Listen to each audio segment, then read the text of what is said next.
Can we come in? There's a knock at your door. You open it and standing on your step are two police officers.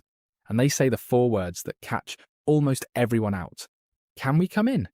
And what you do in the next 10 seconds, whether you step aside, whether you say yes, of course, whether you even really think about it, decides something enormous.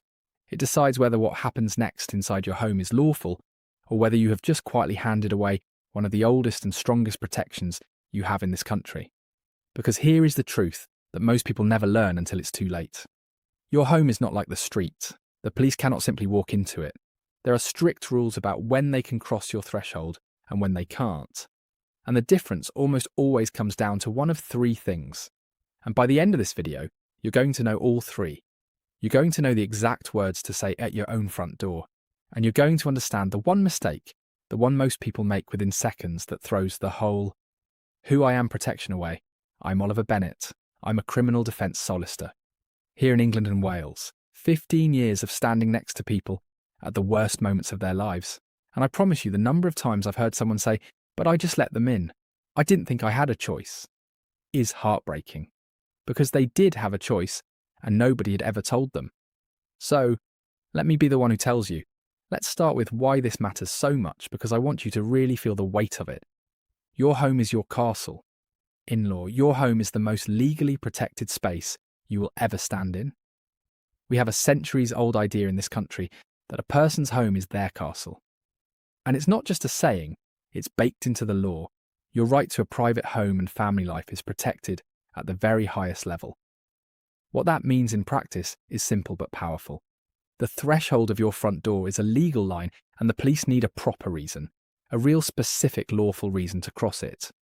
On the street, the rules are one thing, but the moment we're talking about your home, the protection goes right up, and the burden is on them to justify coming in. Never forget that the pressure in law is on them, not on you. So here's the framework, and it's beautifully simple once you have it. The three ways in, there is no fourth. There are only three things that let the police lawfully enter your home. 3. 1. Your consent. You invite them in or you agree to let them in. 2. A warrant, a document from a court. Or 3. A specific legal power that applies in that moment. Consent, warrant, or power. That's it. There is no fourth option. There is no "we're the police so we can come in." There is no "we just need to have a look." If it isn't consent, and it isn't a warrant, and it isn't a specific power, then they have no right to be inside your home. Full stop.